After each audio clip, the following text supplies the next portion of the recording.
Bonjour, je pense qu'on va commencer maintenant. Il est midi et 5. Alors, bienvenue au webinaire qui va porter sur le thème de l'économie.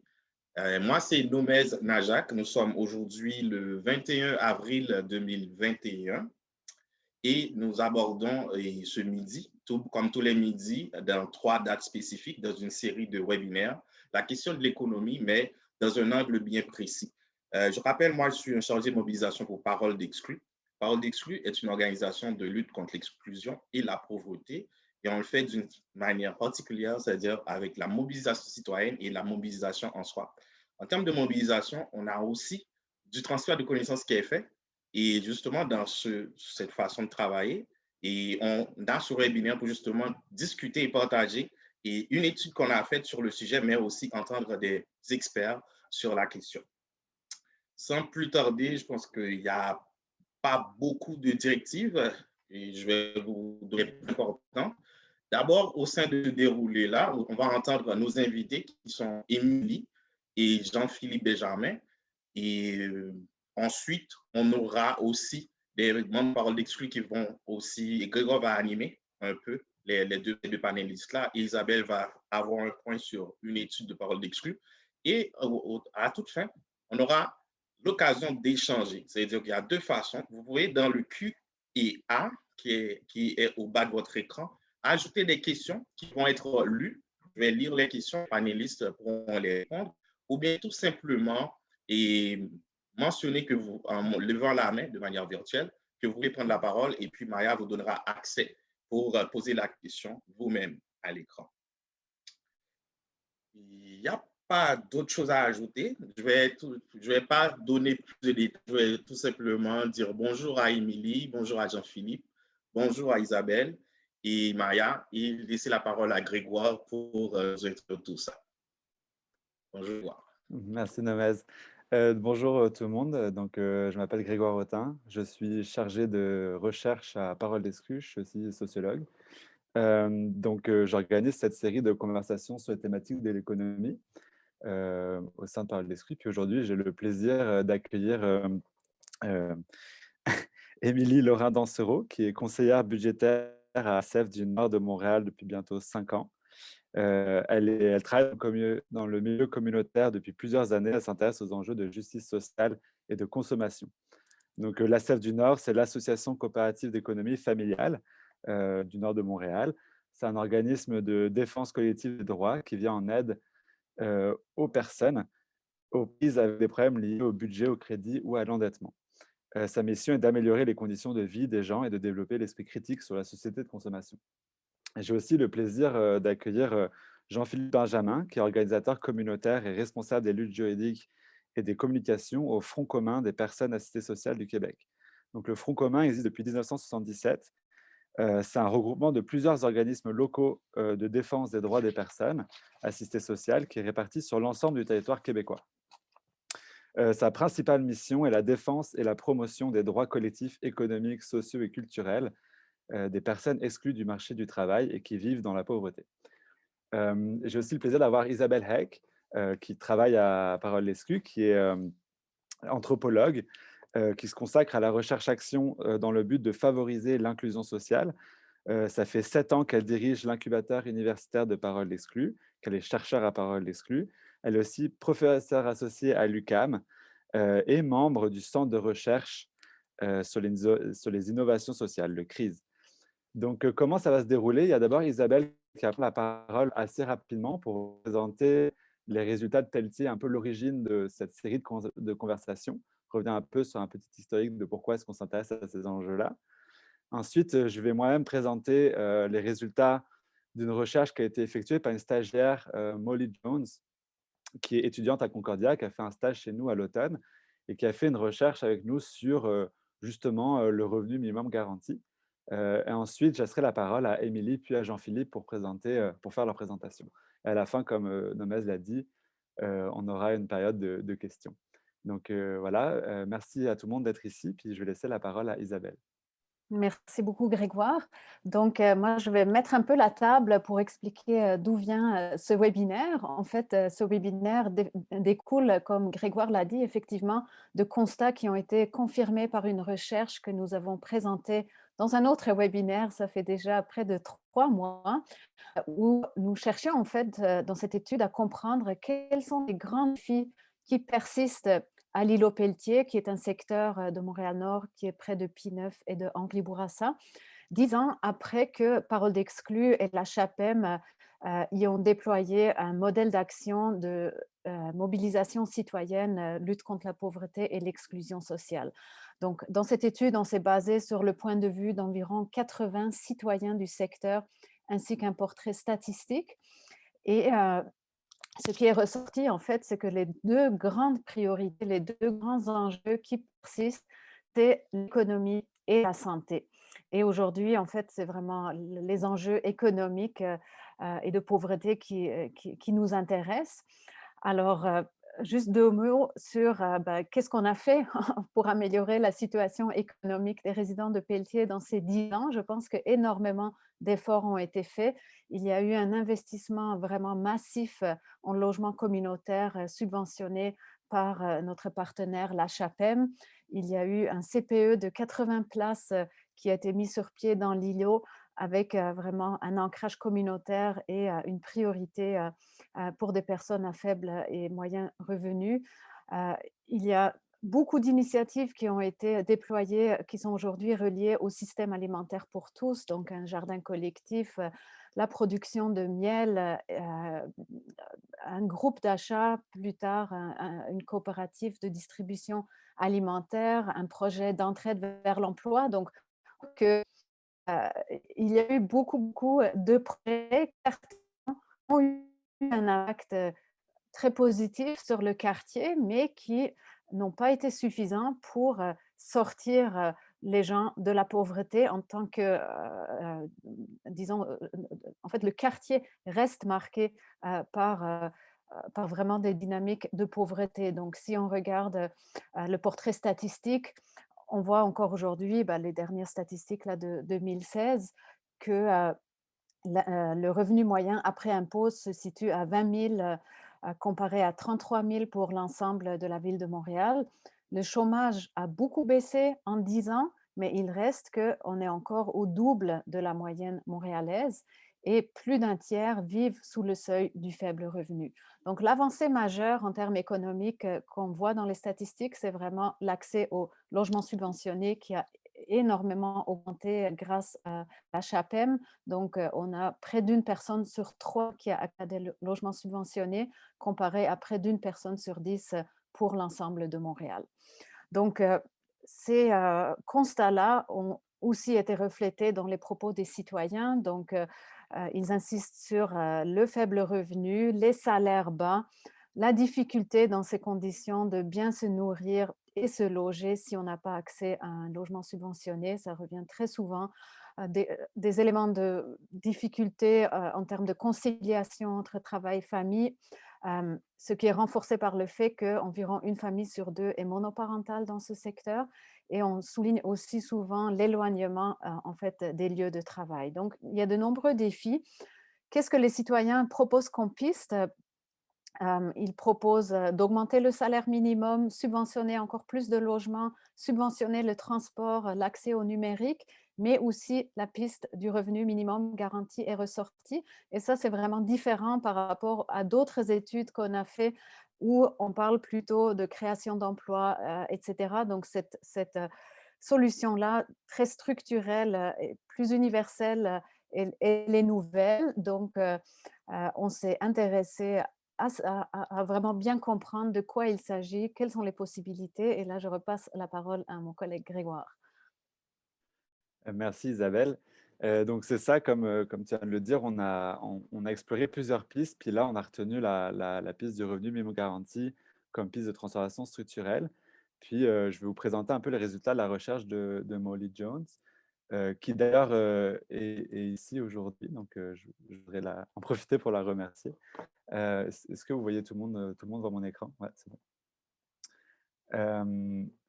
Donc,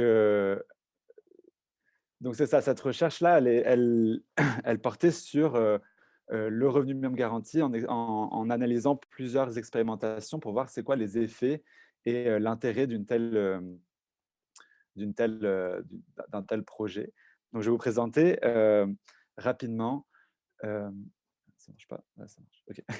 Donc le revenu minimum garanti, c'est un ensemble de projets et de programmes qui sont assez diversifiés, qui ont des sous-bassements théoriques et idéologiques qui sont parfois variés, parfois contradictoires.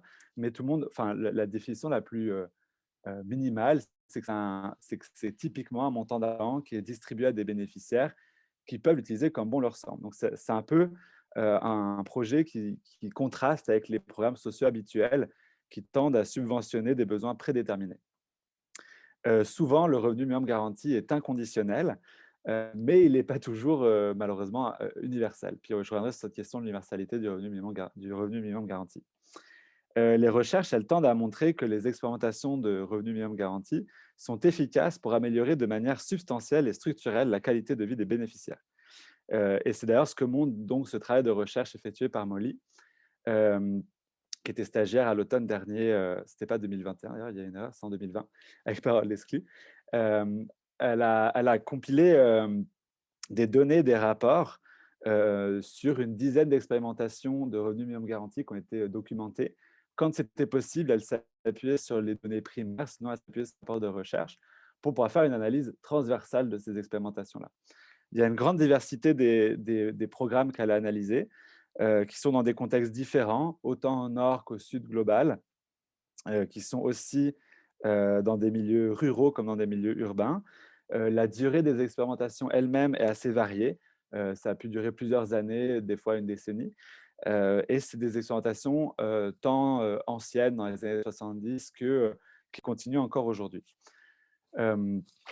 La grande, comment dire, le grand résultat de cette analyse transversale, c'est un ensemble d'effets positifs que les revenus minimum garantis, les programmes de revenus minimum garantis peuvent avoir sur différentes sphères.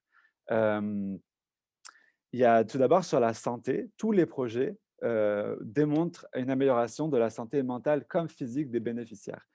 Par exemple, dans les années 70 à Dauphin, dans le Manitoba, une expérimentation de revenus minimum garanti a eu lieu pendant plusieurs années et on a vu une baisse des urgences, des hospitalisations d'urgence. Donc, les bénéficiaires pouvaient prendre plus soin de leur santé au quotidien, etc., mais il y avait moins de crises de santé. Il y a une expérimentation de revenus minimum garanti qui a lieu dans la réserve des Cherokees aux États-Unis. Et là, on a vu une baisse assez forte des problèmes de santé mentale et des problèmes d'addiction, notamment chez les enfants et les adolescents. En Finlande, on a vu une amélioration de la santé mentale avec une baisse du stress et de l'anxiété des bénéficiaires. Il y a aussi un effet positif sur la réduction de dettes. Le caractère inconditionnel du revenu minimum garanti permet aux bénéficiaires de dépenser leur argent pour ce qui compte pour eux et pour leur qualité de vie, et ça amène souvent à essayer de réduire leurs dettes. En Occident, on a vu les bénéficiaires payer leur carte de crédit, leurs dettes étudiantes et les autres emprunts, et donc réussir à sortir du cycle de l'endettement et des intérêts. Dans d'autres pays, comme en Inde, par exemple, le revenu minimum garanti a permis à des familles entières de sortir de formes modernes de servage, parce que les familles contractaient des dettes et des emprunts auprès d'entreprises locales qui les maintenaient dans une position de dépendance. Et puis, donc, ces familles ont pu sortir grâce au revenu minimum garanti. Donc, il y a un effet assez important sur la réduction des dettes. Il y a aussi un effet sur l'investissement et l'entrepreneuriat, notamment le micro-entrepreneuriat. Les bénéficiaires tendent à investir dans leurs biens, donc à faire des réparations pour leur famille, pour leur maison, ou pour les voitures ou pour leur mode de transport, mais aussi investir dans des micro-entreprises déjà existantes. Donc parfois, les bénéficiaires avaient déjà des micro-entreprises et utilisaient le surplus d'argent qui venait grâce au revenu minimum garanti pour investir dans de la publicité ou dans la comptabilité, ou alors carrément pour créer du micro-entrepreneuriat. Il y a un effet transversal aussi qu'on retrouve dans toutes les expérimentations sur l'éducation, avec une baisse du décrochage scolaire, avec une augmentation de la persévérance au-delà de l'âge légal. Par exemple, à Dauphin, il y avait davantage d'adolescents qui allaient jusqu'à la fin de l'école et qui ne s'arrêtaient pas à l'âge obligatoire. L'âge obligatoire était à la 11e année, puis il y a beaucoup qui continuaient jusqu'à la 12e année. À Jackson, aux États-Unis, il y a beaucoup d'adultes qui sont retournés, enfin une certaine proportion d'adultes qui sont retournés à l'école secondaire, finir leur secondaire grâce au revenu minimum garanti. Enfin, il y a un effet sur l'emploi. Il y a eu très peu d'effets de réduction d'emploi. La plupart du temps, on a une augmentation de la population dite active en emploi. À Jackson, encore une fois, les bénéficiaires ont pu commencer à avoir accès à des emplois parce que le revenu minimum garanti permettait de surmonter certains obstacles. Donc, par exemple, des obstacles à l'accès à la formation, du transport pour trouver un emploi ou des garderies pour les enfants. En Finlande, les bénéficiaires étaient sur le chômage longue durée et il n'y a pas eu de changement dans la structure de l'emploi. Néanmoins, on remarque qu'il y a eu un plus grand engagement des bénéficiaires dans du travail de care et dans la communauté. Il y a eu certains cas où les bénéficiaires ont quitté leur emploi en ayant reçu le minimum garanti, mais dans l'énorme majorité des cas, c'était des jeunes mamans qui pouvaient s'occuper de leurs enfants ou des adolescents ou des élèves du secondaire qui, du coup, se concentraient sur leurs études ou alors des personnes âgées ou avec des handicaps. Dans ce cas-là, le revenu minimum garanti fonctionnait presque comme un congé maternité ou presque une bourse d'études. Je l'ai dit, il y a une grande diversité des modèles de revenu minimum garanti et ces modèles dépendent à la fois du financement et de l'administration. Il y a des cas où le financement est à différents niveaux du gouvernement, provincial ou fédéral, voire des fois municipal. Parfois, ce sont des ONG, des acteurs philanthropiques ou encore des acteurs privés ou issus des communautés.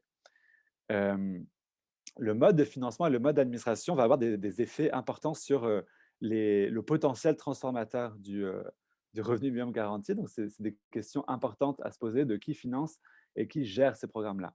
Il y a aussi la question de la sélection des bénéficiaires. Dans certains cas, c'était tout le monde dans une zone spécifique. Donc, c'était le critère de sélection, c'était le lieu de résidence. Ça peut être des caractéristiques sociodémographiques, des questions de revenus ou de situation professionnelle. Encore une fois, la sélection des bénéficiaires a un impact très important sur le potentiel transformateur de ces programmes-là. Je ne vais pas m'appesantir un peu plus là-dessus, mais on pourra y revenir si vous avez des questions dans la période de questions. L'analyse de Molly a pu faire ressortir un certain nombre de facteurs de succès de ces programmes-là. Il y a tout d'abord la question de l'inconditionnalité, qui n'est aucune condition qui soit rattachée à recevoir ce revenu minimum garanti. Pas de conditions de travail, d'éducation, d'engagement, etc. Il y a la question de l'universalité. Lorsque le revenu minimum garanti est octroyé à l'ensemble de la communauté, sans distinction de statut, d'âge, de capacité de travail, etc., ça augmente les chances de succès du projet. Lié à ce facteur-là, il y a la question de la densité et des liens communautaires. Lorsque la population qui reçoit ce revenu minimum garanti est une population assez dense, avec beaucoup de liens entre les personnes qui le reçoivent, ça augmente, ça multiplie les occasions d'engagement, puis ça potentialise les impacts bénéfiques du projet. Donc, c'est important d'avoir, ça facilite les effets transformateurs quand il y a une certaine densité, que ce n'est pas des bénéficiaires qui sont éclatés sur un territoire assez large. Enfin, le dernier facteur qui est lié à celui que je viens de mentionner, qui est la question de la mobilisation de la communauté. Donc, à savoir que les bénéficiaires qui reçoivent le revenu minimum garanti puissent s'engager de différentes manières dans la communauté et du coup créer des liens et prendre en charge la dimension économique. Ça, c'est quelque chose qui a été documenté, qui montre aussi que ça renforce la transformation structurelle finalement qui va avoir lieu grâce à ce type de projet-là. Ça, c'est un peu les 4 grands facteurs de succès qui ont été identifiés dans cette recherche. Donc, je vais m'arrêter là sur un peu les résultats de cette recherche-là. Ça, c'est un peu une sélection des sources sur lesquelles s'appuie cette étude. Et je voudrais encore remercier Molly pour son travail. Puis, je vous remercie de votre attention. Et je vais maintenant passer la parole à Émilie. Merci. Oui, allô. Je vais juste partager mon écran avant de commencer. Est-ce que on voit bien? Bon, OK. Donc, bonjour. Merci de m'avoir invité. Alors, moi, je travaille à la CEF du Nord de Montréal et Grégoire l'a dit tantôt, mais je vais juste le répéter rapidement. On est un organisme de défense des droits des consommateurs, puis on intervient principalement sur les questions d'endettement, budget, crédit. Et un aspect important de notre mission, c'est d'améliorer les conditions de vie des gens. Donc, c'est pour cette raison-là qu'à la CEF, on s'intéresse depuis longtemps à la question du revenu minimum garanti, mais c'est quelque chose qu'on suivait quand même de loin parce qu'il y avait des liens avec notre mission, mais on n'était pas extrêmement actifs sur cette question-là. Puis, on s'y est intéressé de manière plus importante il y a peut-être 3 ans avec un groupe de citoyens qu'on a réunis à la CEF, qui s'est appelé le collectif Les Assoiffés de justice. Donc, dans le fond, le collectif a été créé il y a 3-4 ans parce que, comme organisme, on réfléchissait beaucoup, dans le fond, à nos actions, puis on sentait les limites de nos interventions. Puis on se disait, ben c'est beau là, de donner des solutions individuelles aux gens. C'est sûr qu'on peut regarder les budgets puis voir c'est quoi les solutions de dette. Est-ce que, on peut trouver des petites solutions individuelles, mais reste que les problèmes perdurent, puis ça ne change pas les problèmes comme tels. Puis on avait envie d'avoir des actions qui étaient peut-être plus structurantes ou qui avaient un impact plus majeur. Donc, on a décidé de réunir des gens pour réfléchir avec nous aux causes de la pauvreté et mettre sur pied une initiative collective qui serait porteuse de plus de justice sociale. Et ça, c'est l'origine du projet.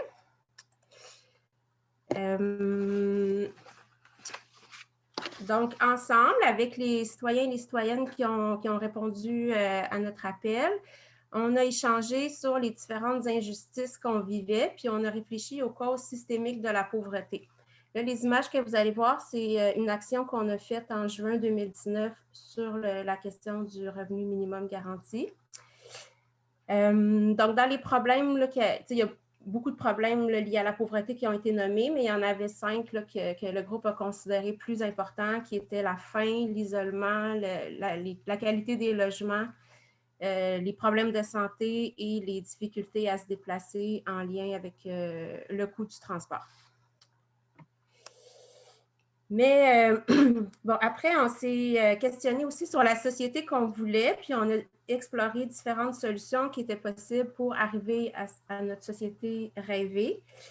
Puis, avec nos discussions, bien, on s'est rendu compte qu'un problème ne venait généralement pas seul, et donc, ça prenait une solution qui était quand même globale. Ce n'était pas une solution pour chaque problème que ça prenait, mais une qui répondait à l'ensemble des problèmes.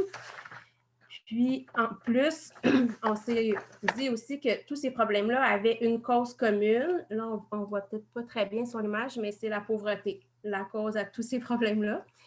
Donc, c'est encore plus important d'avoir, c'est au problème de pauvreté qu'il fallait s'attaquer et pas juste au coût du transport ou au coût du logement. Donc, on a exploré toutes sortes de solutions en groupe, puis celle qui nous a semblé la plus intéressante ou la meilleure, c'était le revenu minimum garanti. Donc, tantôt, je vous disais qu'on avait réfléchi à la société qu'on voulait. Donc, ici, c'est dans le fond les 4 points qui étaient les plus importants pour le groupe. C'était d'avoir qu'on ait un monde qui est plus juste et solidaire, un monde où chaque personne a assez d'argent pour couvrir ses besoins de base et vivre dans la dignité, un monde où tous et toutes ont leur place et un monde où l'apport de chacun et chacune est valorisé. Et c'est dans le fond pour ça qu'on est arrivé aussi avec la solution du revenu minimum garanti, parce que cette solution-là répondait à l'ensemble des 4 éléments importants pour nous. Donc, le revenu minimum, oui, ça venait avec un montant d'argent qui pouvait nous permettre de vivre, de répondre à nos besoins de base et de vivre dans la dignité, mais c'est aussi une façon de valoriser le travail, même si ce n'est pas un emploi salarié. Parce que dans le groupe, il y a beaucoup de gens qui ne travaillent pas qui n'ont pas un emploi salarié là, pour toutes sortes de raisons, mais qui quand même font beaucoup de choses, s'impliquent dans des organismes, s'impliquent dans leur quartier, sont aidants naturels, s'occupent de leur famille, puis ça, c'est pas très valorisé. Eux, ils ne se sentaient pas valorisés, en tout cas, puis il n'y avait pas l'impression qu'on reconnaissait socialement leur apport. Donc, ça, c'était l'autre élément qu'on trouvait intéressant aussi là, avec le revenu minimum garanti.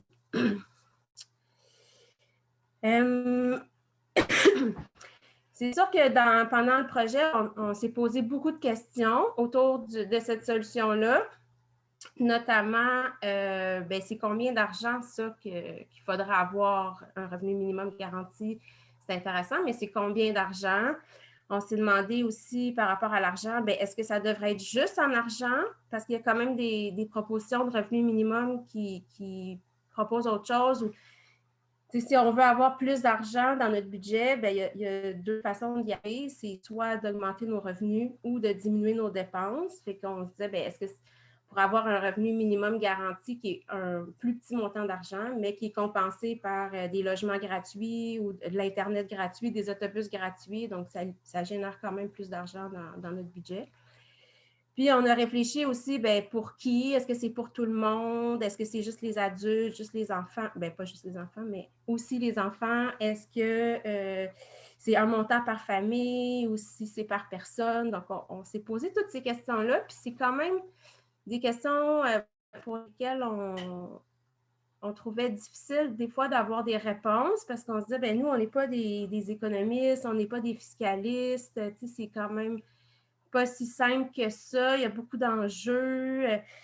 Mais c'est pour ça qu'on est arrivé avec des solutions, dans le fond, un peu larges. On s'est dit, on ne va pas discuter de c'est combien le montant. On va se dire un montant qui permet de couvrir les besoins de base et de vivre dans la dignité. Quand l'idée sera acceptée, on fera des calculs, mais pour l'instant, c'est ça qu'on veut. Puis pour qui? On a dit pour tous et toutes sans condition. Puis après ça, c'est des choses qui pourront être discutées plus tard, mais c'est quand même des discussions qu'on a eues, mais c'est les réponses auxquelles on est arrivé. Parce que dans le fond, on s'est dit peut-être qu'on n'est pas des experts du revenu de base ou de l'économie, mais on est quand même des experts de notre vécu puis de la pauvreté. Puis à cause de ça, on a quand même des choses à dire, puis on a le goût de les dire, puis on a le goût de partager notre rêve de société plus juste avec tout le monde. Donc, on a décidé de se lancer quand même. On s'est dit, on va proposer notre solution, même si on n'a pas toutes les réponses, parce que si on attend d'avoir toutes les réponses, on ne va jamais le proposer parce que ça va être trop compliqué. Puis, il y a d'autres personnes qui travaillent de toute façon à réfléchir aux réponses. Mais c'est sûr qu'on s'est dit quand même qu'il fallait rester vigilant parce qu'il y a toutes sortes de propositions de revenus de base au minimum garanti, puis ne sont pas toutes aussi intéressantes. Il y a des propositions qui sont quand même vraiment moins porteuses de justice sociale. Là. Donc, on s'est dit, on va rester sur nos 4 points de société qu'on veut. Puis comme ça, on est sûr que peu importe, ça va correspondre à ce qu'on veut, mais on ne va pas attendre pour se faire entendre.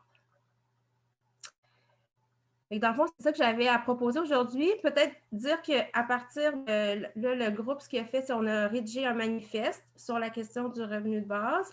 On a fait l'action qui était une performance artistique qu'on a présentée dans la rue à 3 moments différents. Puis, on a fait un film aussi à partir de notre pièce de théâtre. Fait que peut-être après, je pourrais mettre dans le chat le lien vers le film. Ça dure 4 minutes, là, c'est vraiment pas long pour ceux et celles que ça intéresserait de le voir. Merci. Merci, Émilie.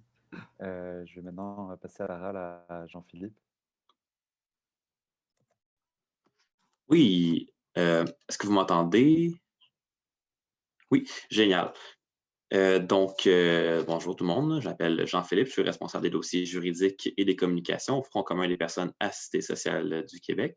Donc, on m'a demandé de venir présenter les enjeux d'un revenu minimum garanti au Québec. Donc, j'aimerais premièrement remercier Parole d'Exclus pour l'invitation et Amélie et Grégoire pour l'introduction avant. On m'a demandé de me pencher sur 4 questions en particulier. Donc, soit la forme du revenu minimum garanti qu'on peut envisager à mettre en place au Québec, les acteurs essentiels pour amener un tel projet, les étapes de la mise en place de tel projet et les principaux obstacles et comment les surmonter. Donc, j'aimerais tout d'abord spécifier que notre réflexion concernant le revenu minimum garanti est fruit d'une réflexion commune entre le Front commun des personnes à cité sociale du Québec et le groupe de recherche et de formation sur la pauvreté du Québec. Donc, attaquons maintenant la première question. Quelle est la forme de revenu minimum garanti qu'on peut vraisemblablement envisager mettre en place au Québec? Donc, j'aimerais tout d'abord parler du revenu de base qui est mis de l'avant par le gouvernement en ce moment. Dans le fond, pour ceux qui ne savent pas, dans le fond, il y a le plan d'action gouvernemental pour l'inclusion économique, la participation sociale, aussi appelé PAGIEP, qui a été voté par les libéraux en 2017. C'est un plan sur 5 ans, donc qui se termine en 2013, qui a pour but de donner l'équivalent de la mesure de panier de consommation, soit c'est une mesure, dans le fond, de pauvreté utilisée entre autres par Statistique Canada pour évaluer le coût de base, dans le fond, le besoin de base, dans le fond. Il n'y a pas d'argent qui est réservé pour l'économie ou les temps gris ou les vacances. Mais malheureusement, ce projet-là touche seulement le 1/3 des personnes qui sont pour l'aide de dernier recours. Plus précisément, c'est le monde qui sont reconnus par les étant à contrainte sévère à l'emploi. Et en plus de ça, qui ont été 66 des 72 derniers mois sur le programme de solidarité sociale. Donc, c'est très peu de personnes. Il y a un autre élément qui est quand même important dans le PAGIEP, qui n'est pas encore en application, c'est une personne a un chèque. Dans le fond, en ce moment, pour ceux qui ne savent pas, à l'aide sociale, un foyer a un chèque. Dans le fond, peu importe qu'on soit 4, qu'on soit 2, un foyer reçoit un chèque. Dans le fond, c'est très important pour des questions d'indépendance, tout ça. Et justement, en ce moment, au Québec, on voit énormément de cas un féminicide, dans le fond, littéralement. Et c'est une des raisons qu'on revendique qu'une personne devrait avoir un chèque pour l'indépendance économique, entre autres. Donc, face à ce revenu de base gouvernemental, nous, on met de l'avant ce qu'on appelle un revenu social universel garanti. Dans le fond, pour un peu parler du revenu minimum garanti qui a été présenté par Émilie, ça ressemble extrêmement à ce qui est mis de l'avant. Dans le fond, les bases, les valeurs qui sont véhiculées par ça, c'est la reconnaissance des différentes formes de contribution à la société. Donc, c'est ça, tout ce qui est travail invisible, les femmes à la maison qui s'occupent des enfants, les bénévoles, les aides, les aidants naturels, etc. C'est aussi basé sur le respect du droit à un revenu suffisant. On veut aussi une abolition complète des catégories qui entretiennent les préjugés, dans le fond. Entre aide sociale et solidarité sociale, c'est fou à quel point l'opinion publique a énormément de préjugés envers une personne qui est considérée par l'État comme apte à travailler, qui justement se frappe à ces préjugés-là quand il veut retourner sur le marché du travail, entre autres. Puis c'est aussi le tout dans une perspective de respect à la dignité des personnes. C'est quoi le revenu social universel garanti? C'est basé sur un revenu viable et non saisissable, de là vient le garanti, dans le fond, pour toutes et tous, en reconnaissant les différentes situations de handicap et les coûts de la vie localement. Dans le fond, c'est une personne égale à un chèque et c'est accompagné de services publics bonifiés, dans le fond. Je vais revenir là-dessus. Dans le fond, quels sont les acteurs essentiels pour amener le projet? On arrive à la deuxième question. Donc, on peut voir 2 acteurs principaux, dans le fond, le pouvoir et la société civile. Le pouvoir comme étant le gouvernement et l'Assemblée nationale où on vote les lois et on les débat. Mais pour qu'il y ait un changement là, dans le fond, il faut qu'il y ait de quoi qui se passe dans la société civile, dans le fond, un peu comme les acteurs principaux, les groupes communautaires, les initiatives citoyennes, les chercheurs, les syndicats doivent se mettre d'accord et faire pression, entre autres sur l'opinion publique, pour que quelque chose se passe à l'Assemblée nationale, au gouvernement. Que ce soit en élisant un gouvernement qui est déjà pro ça ou que le gouvernement voit à travers la pression publique que c'est important de mettre ça de l'avant. Quelles seraient les étapes, donc, pour mettre en place un tel projet? En premier lieu, ce serait de combattre tout recul, dans le fond, qui peut avoir lieu à l'aide de dernier recours. Dans le fond, c'est ça. On voit d'un côté le revenu de base qui est mis de l'avant pour les personnes qui sont reconnues comme étant contraintes sévères à l'emploi, mais on a quand même une crainte que le gouvernement profite pour tirer le tapis dans dessous des personnes qui sont sur l'aide sociale. Dans le fond, de seulement laisser des programmes d'aide à l'emploi et si après tant d'années, vous n'avez pas trouvé d'emploi, ben, on vous retire tout. Dans le fond, ça, c'est des trucs qu'on surveille de près et qu'il faut faire attention de combattre si jamais le gouvernement se penche vers ça. Il faut aussi universaliser le programme de revenu de base, dans le fond, qui est présenté par le gouvernement, que ce soit pas juste les personnes qui ont été reconnues comme étant inaptes à l'emploi, mais que tout le monde devrait avoir le minimum nécessaire pour vivre. Ça, justement, ça passe à travers des mouvements sociaux et tout ça. À travers ça, il faut abolir les catégories à l'aide sociale que j'ai expliquées plus tôt comme étant dommageables, que ce soit pour la recherche d'emploi ou socialement pour l'exclusion des personnes qui sont bénéficiaires. Il faut aussi adopter un projet pilote. En ce moment, il y a un projet pilote qui est en cours dans l'Est du Québec qui s'appelle le projet de l'arbre. Vous pouvez aller voir sur Internet marqué arbre revenu de base. C'est seulement sur un foyer, malheureusement. Mais c'est vraiment gros comme projet quand même. Il y a beaucoup d'acteurs qui sont impliqués, autant du communautaire, de défense individuelle des droits, que la santé publique qui a mis la main à la pâte là. Mais c'est un projet pilote qui est dans un milieu rural. Ça manque en ce moment au Québec, un projet pilote dans un milieu urbain. Quels sont donc les principaux obstacles? Émilie en a parlé un peu tout à l'heure. C'est les revenus de base de droite, entre autres, les imitations, dans le fond, parce qu'il y a beaucoup d'économistes de droite qui voient en le revenu de base un retrait de l'État des services sociaux. Dans le fond, on donne un montant X par année aux personnes, ils s'arrangent avec ça. Dans le fond, on retire tout ce qui est services sociaux, tout ce qui est santé, on augmente une augmentation de la privatisation de la santé. C'est des éléments qu'il faut faire très attention, qui peuvent être des obstacles potentiels, surtout quand on considère le climat politique en ce moment au Québec au cours des dernières années et simplement avec le gouvernement qu'on a en ce moment. L'opinion publique peut être une lame à double tranchant. En fond, ça peut être bénéfique pour nous comme ça peut être d'un danger pour nous. Comme on peut voir avec les préjugés envers l'aide sociale qui sont véhiculés à travers les médias, comme surtout à travers l'opinion de monsieur, madame, tout le monde, c'est assez violent comme préjugé envers les personnes en aide sociale. Et c'est un obstacle qu'il faut toujours garder en considération. Aussi la peur du changement et le manque d'ambition qu'on peut retrouver auprès de nos dirigeants, surtout en ce moment avec je vais prendre l'exemple de la CAQ en ce moment, où si ce n'est pas un investissement envers des emplois directement, pour eux autres, ça ne vaut pas la peine. Comment est-ce qu'on surmonte ces obstacles-là?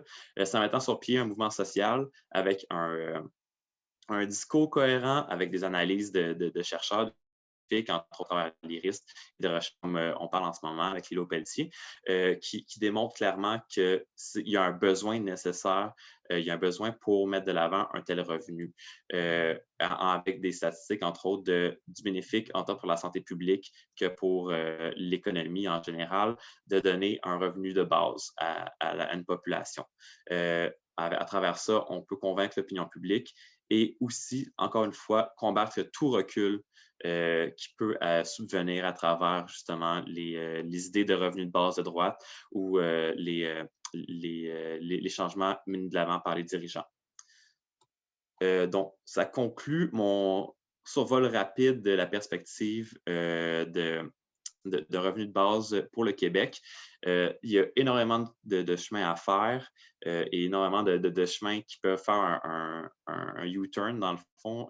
On pense que c'est un bon commencement, mais finalement, on retire le 3/4 des bénéfices qui sont donnés en ce moment pour l'aide de dernier recours. Donc, il faut rester aux aguets. Il faut surtout rester solidaire, rester tous et toutes conscients de ce qui peut arriver et de justement construire un mouvement, se construire des alliés à travers ce discours-là. Donc, voilà qui conclut ma présentation.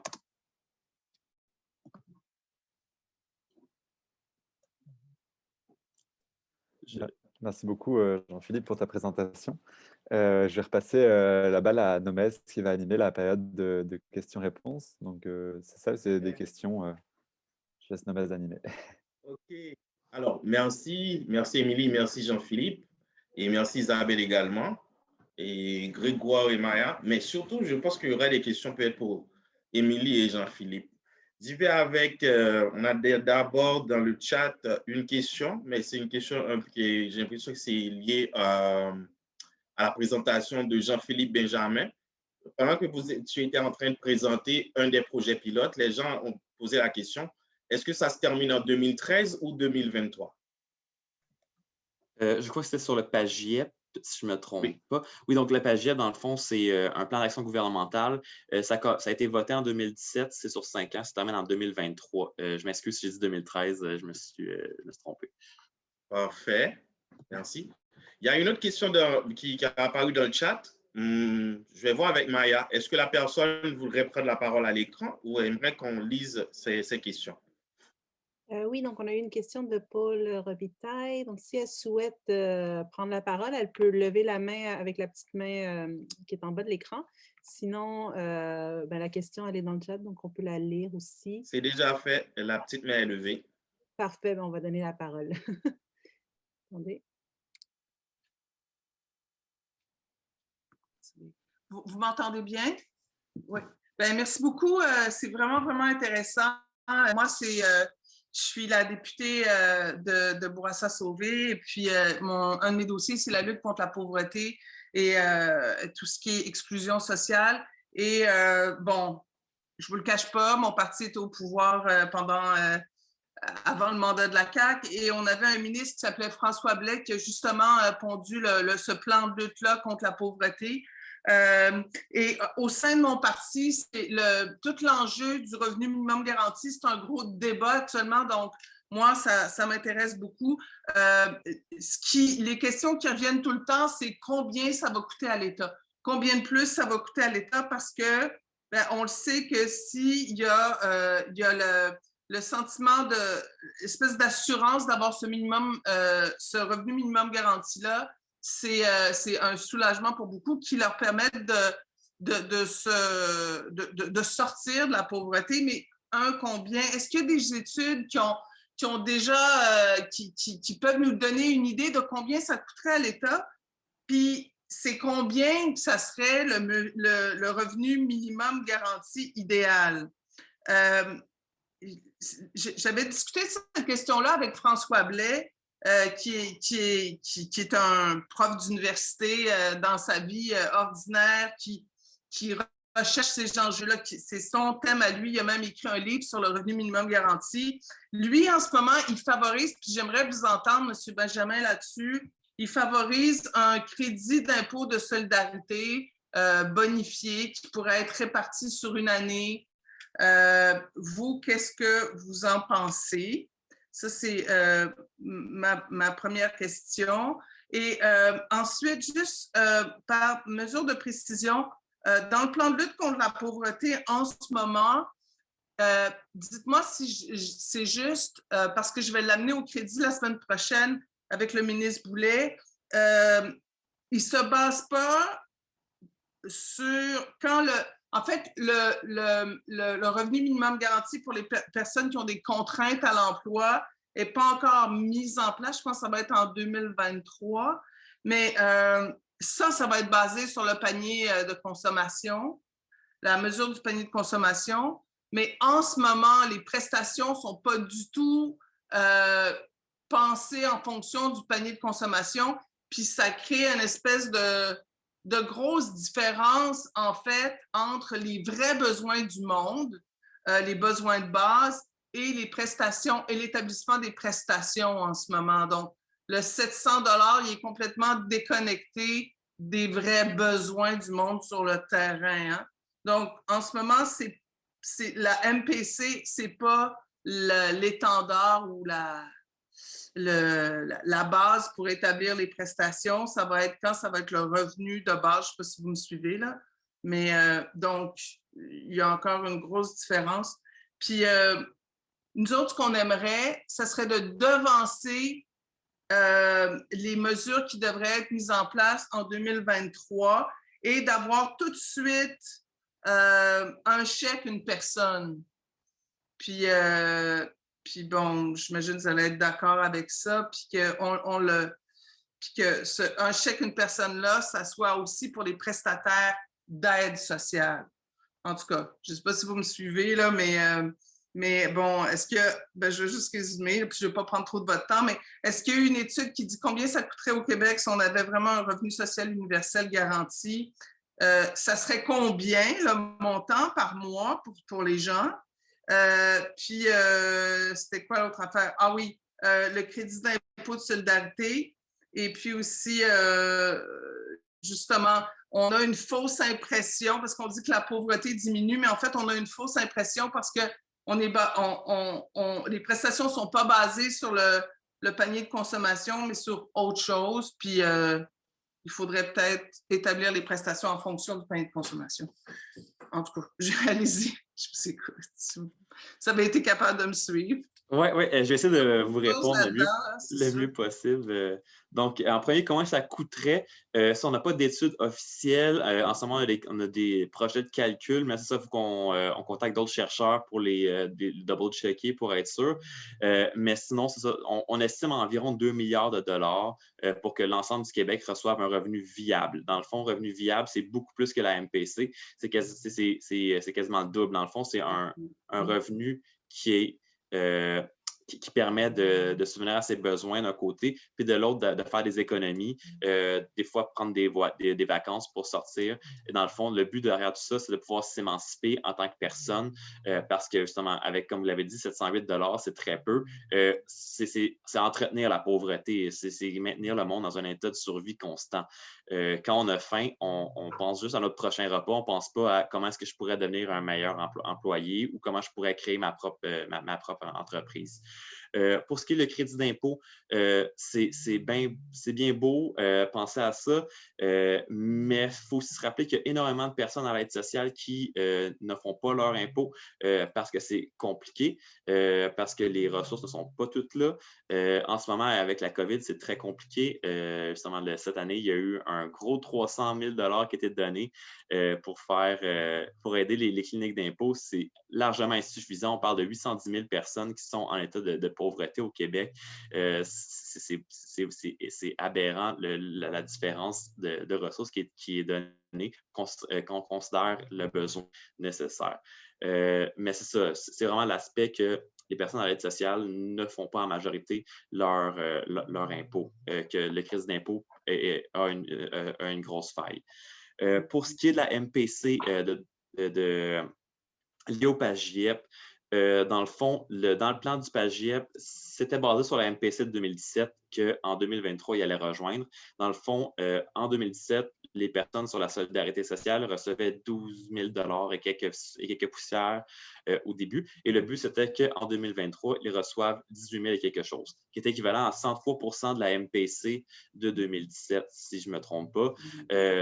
Dans le rapport, on parle d'indexation, mais nulle part, on dit que ça va être automatiquement indexé. Et le gouvernement de la CAQ, en ce moment, suit les chiffres du PAGIEP sans l'indexer, sans prendre en compte de l'inflation et du coût de l'augmentation, entre autres avec la COVID. Il n'a pas promis de l'indexer, hein? Il n'a jamais promis qu'il allait l'indexer. Non, c'est ça. J'ai nulle part. Il a juste suivi qu'est-ce qui est marqué dans le plan, puis dans le plan n'indexe pas automatiquement. Fait que c'est pas fait. Puis, comme vous dites, il ne l'a pas promis non plus.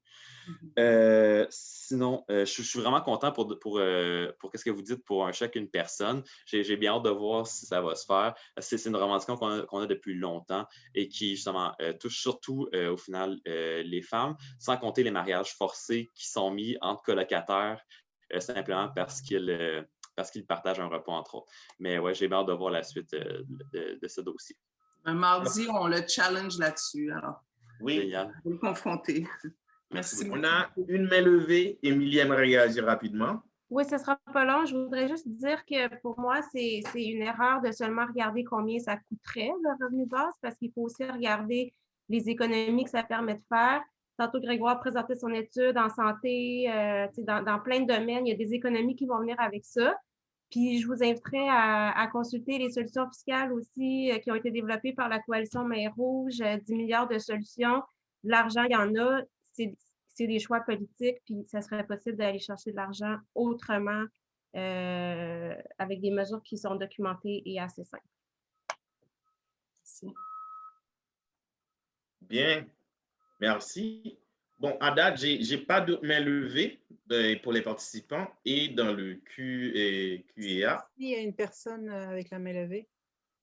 C'est qui? Je ne vois pas. OK, non, pardon. C'est mon erreur. Non, c'est toujours la main de Mme. Ah oui, Janie Roule. Alors, Janie Roule, Maya donne de l'accès à Janie Peut-être qu'elle a une question. Voilà. Bonjour, est-ce que vous m'entendez? Oui, parfait, super fantastique. J'ai trouvé ça vraiment très, très intéressant, vos présentations. Merci beaucoup.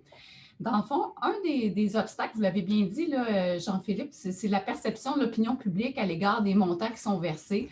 Il y a notre collègue Normand Landry avec qui on travaille sur une recherche qui vise justement à développer une intervention pour diminuer les préjugés à l'égard des personnes qui reçoivent des prestations d'assistance sociale. Il montrait que dans l'opinion publique, le Québécois moyen n'est pas prêt à donner plus de 50 de la mesure du panier de consommation aux personnes qui reçoivent des prestations d'aide sociale. Donc, l'opinion publique est là actuellement, puis les montants, ça ressemble à peu près à ça pour les gens qui sont considérés inaptes. Hein, c'est à peu près 55 qui reçoivent de la MPC. Et un des obstacles, un des préjugés, c'est que si on donne vraiment un montant pour permettre aux personnes de sortir de la pauvreté, ils vont arrêter d'avoir le goût de retourner sur le marché du travail. Et j'ai entendu récemment aussi des résultats d'études ou de rapports qui disent que, dans le fond, si on donnait justement le revenu minimum garanti aux personnes, il y aurait une perte au niveau du nombre d'heures travaillées par semaine.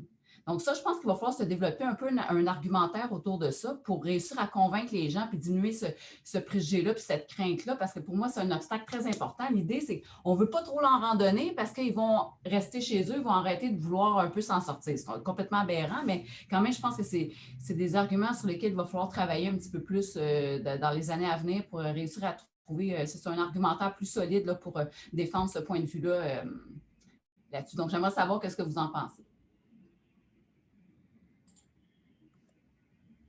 Je peux prendre la parole? Génial. C'est une question qu'on aimerait vraiment avoir une réponse claire. Là. Effectivement, c'est une réflexion qu'on se pose constamment, nous autres, entre nos membres et tout ça. Mais c'est ça, il y a une question à répondre à ça qui est quand même facile. C'est, toi, si on te donnerait tant de montants, est-ce que tu arrêterais de travailler? La majorité du monde vont simplement dire non, je veux continuer à travailler, j'aime mon emploi, j'aime travailler. Puis c'est le cas pour la majorité du monde. Genre, c'est pas une réponse universelle, mais c'est une réponse qui va dans le même argumentaire.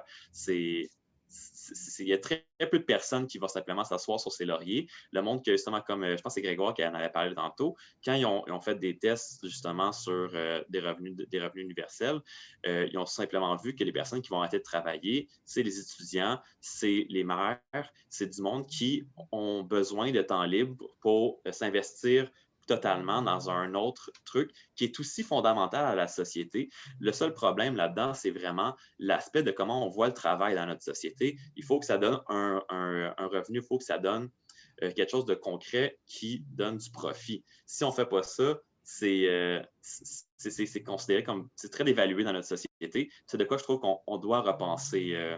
Ça, c'est mon opinion, là. Je ne vais pas trop extrapoler, mais je pense que c'est de quoi c'est une piste de solution à suivre pour argumenter dans ce sens. Juste pour rebondir là-dessus, dans l'analyse transversale qu'on a faite avec Molly, comme vient de le dire Jean-Philippe, il y a peu de personnes qui sortent de l'emploi, mais il y a même des gens qui prennent des emplois grâce au revenu minimum garanti parce que ça leur permet de surmonter certains obstacles à l'emploi qu'ils rencontrent avant, comme notamment la question du transport, la question de la garderie pour les enfants, la question de l'accès à des formations. Donc, je pense que l'argumentaire est à construire, mais comme les résultats d'études pointent déjà dans la direction du fait qu'il n'y a pas de perte de nombre d'heures travaillées dans la semaine en soi. Mais oui, c'est ça, il faut publiciser ces résultats-là, en fait. Merci beaucoup, c'est très aidant. Parfait. Il y a des questions qui sont rentrées dans le Q&A. Alors, j'ai Amélie Billette qui demande comment faire pour changer l'opinion publique envers les personnes bénéficiaires de l'assistance sociale. Les perceptions négatives sont persistantes malgré la crise actuelle, nécessité pour arriver à cette idée de revenu minimum garanti. Alors, Émilie, tu aimerais commencer?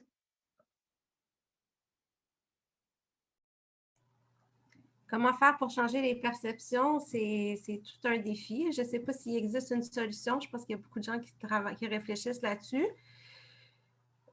Quand même, la pandémie a quand même mis en place certaines le gouvernement fédéral a quand même donné 2 000 $ à l'ensemble des personnes qui ont perdu leur emploi. C'est sûr que ce n'est pas un revenu de base, on s'entend, ce n'était pas pour tout le monde, puis c'était surtout pas pour les personnes assistées sociales parce qu'il fallait avoir 5 000 $ de revenus travaillés. Mais je pense que c'est quand même peut-être quelque chose sur lequel on peut faire du pouce pour pousser l'idée de l'avant. On a vu les bienfaits de cette mesure-là, donc est-ce que ce serait possible de l'élargir? Mais c'est sûr que changer les préjugés, je ne sais pas si Jean-Philippe a des idées plus concrètes que moi, là, mais c'est un gros travail. Faire du pouce là-dessus, merci Émilie. C'est une question qu'on se pose constamment, puis c'est de quoi c'est une réalité qui est présente depuis le début du Front commun, là, donc depuis sa création dans les années 70, c'est des préjugés à lesquels tout le monde fait face, que même avant même la création de la première loi à l'aide sociale, c'était un sujet qui freinait l'opinion publique par rapport à l'installation d'une aide sociale, dans le fond. C'est l'aspect de toutes des fraudeurs et tout ça. Quand on regarde dans les statistiques, c'est facilement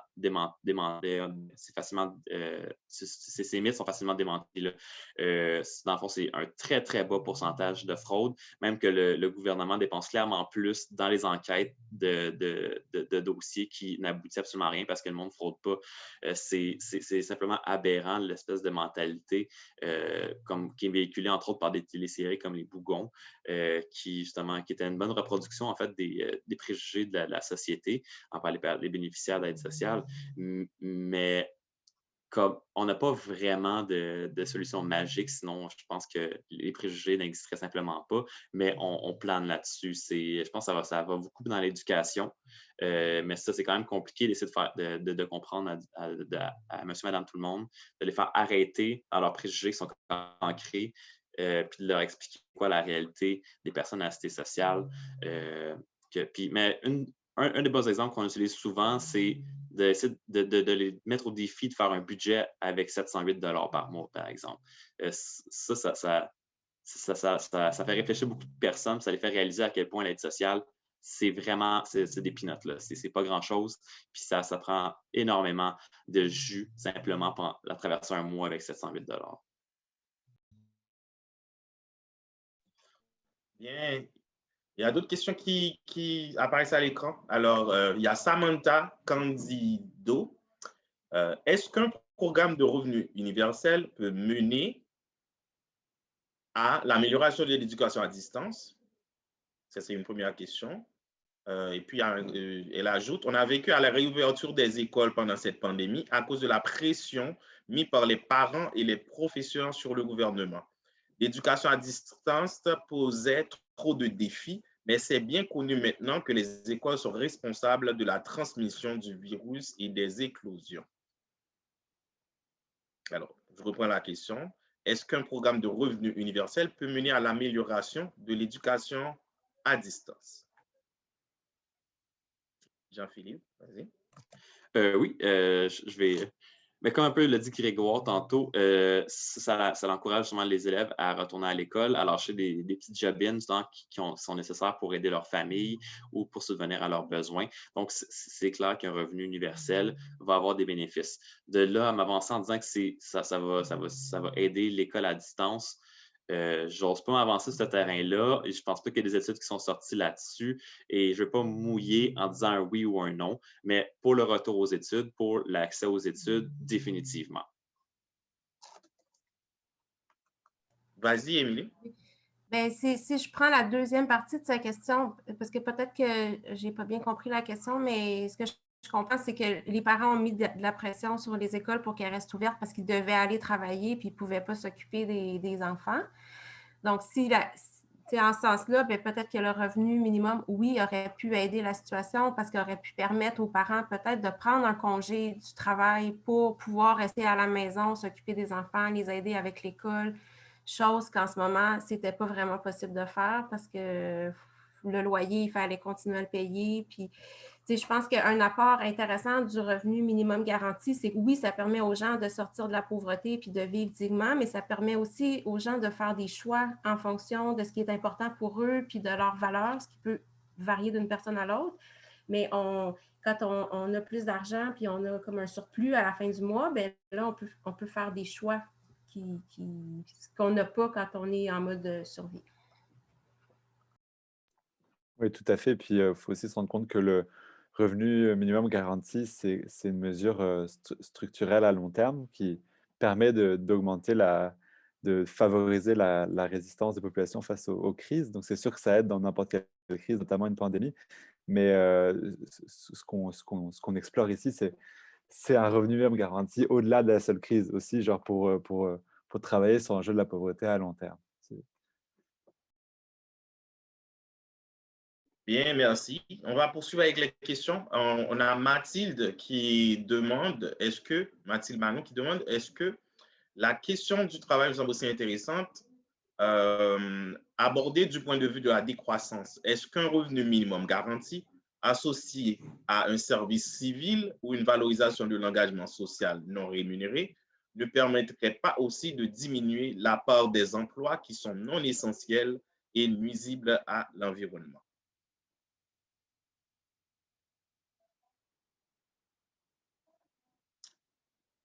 Qui se lance? Jean-Philippe? Ouais, je vais me lancer. Oui, c'est clair, effectivement, comme j'expliquais un peu tout à l'heure, ça peut être une perspective de revoir notre apport comment est-ce que les tâches sont définies dans notre société en regardant d'un œil critique qu'est-ce qui est reconnu comme étant un travail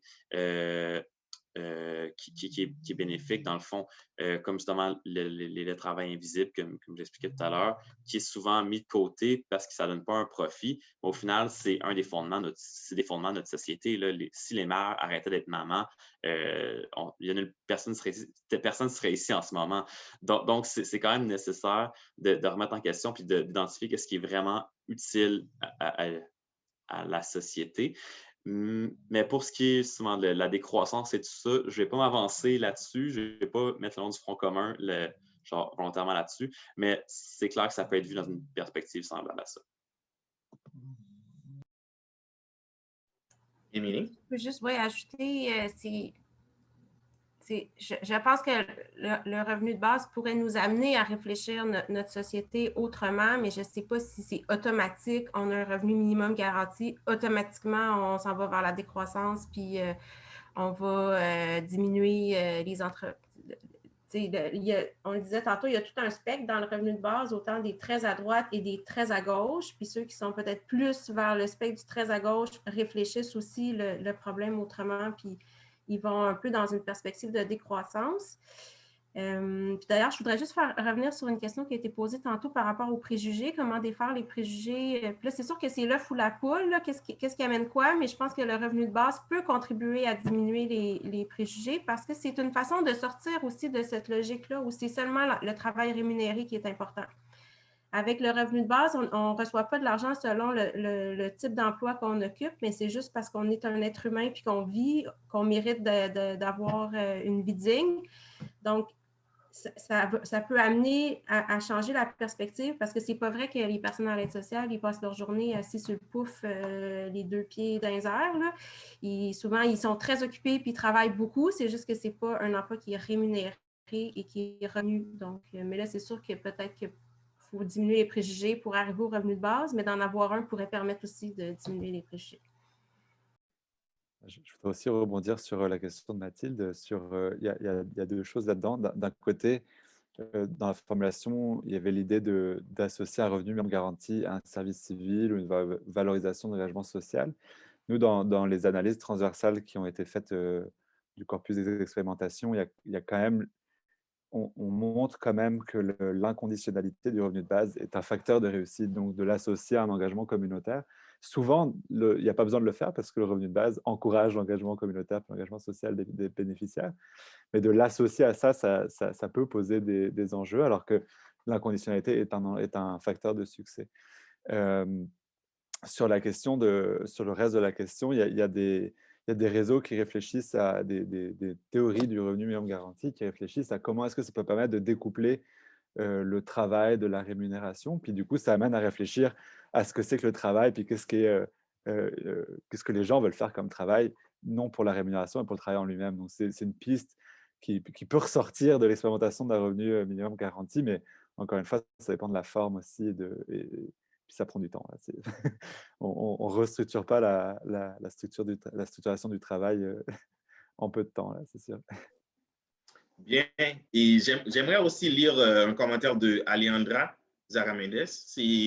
Merci pour cette belle présentation. J'ajouterais les avantages écologiques du revenu minimum garanti. Donc, lutter contre la pauvreté et les inégalités nous aide dans notre résistance contre la crise climatique et d'autres crises comme on le vit présentement. C'est-à-dire qu'elle fait ressortir le côté des retombées positives sur l'environnement parce qu'il y a d'autres formes de travail qui vont cesser parce qu'on n'est pas obligé de les faire et ils ont un impact négatif sur l'environnement. Je vais poursuivre et juste une question. Et Mathilde aimerait qu'on dise, est-ce que localement, il y a des solutions qui sont testées?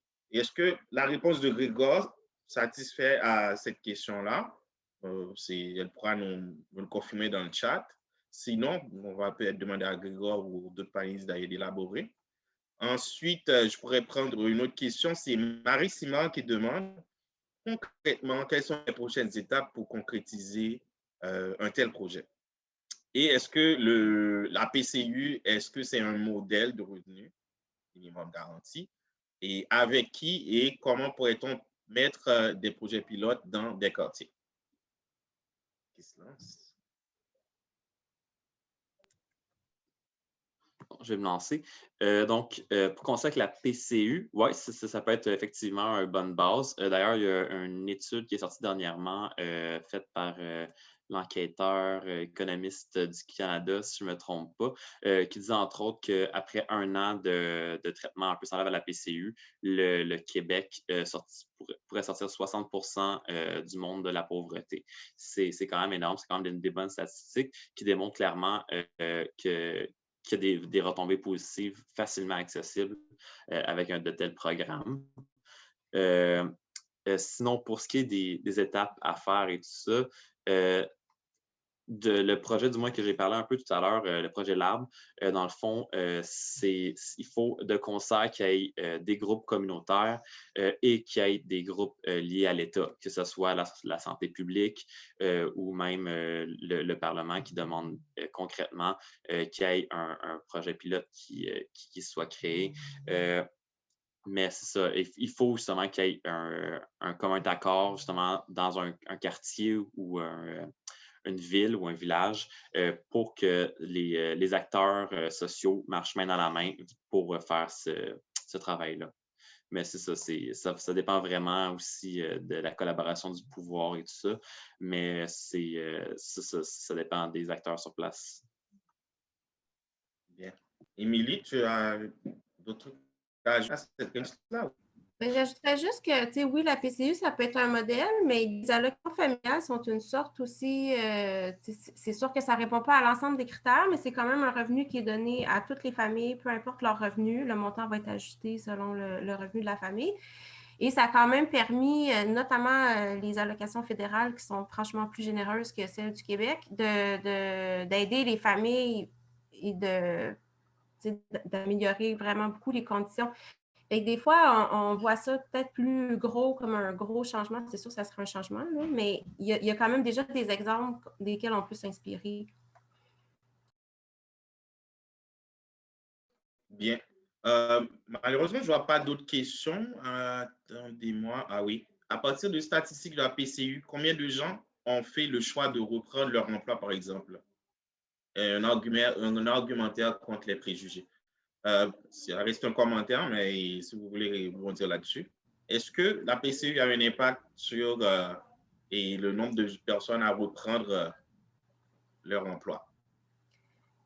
Je ne sais pas s'il y a eu des statistiques. C'est sûr que la PCU, elle s'est terminée. Donc, à un moment donné, les gens ont dû, qu'ils le veuillent ou non, retourner travailler.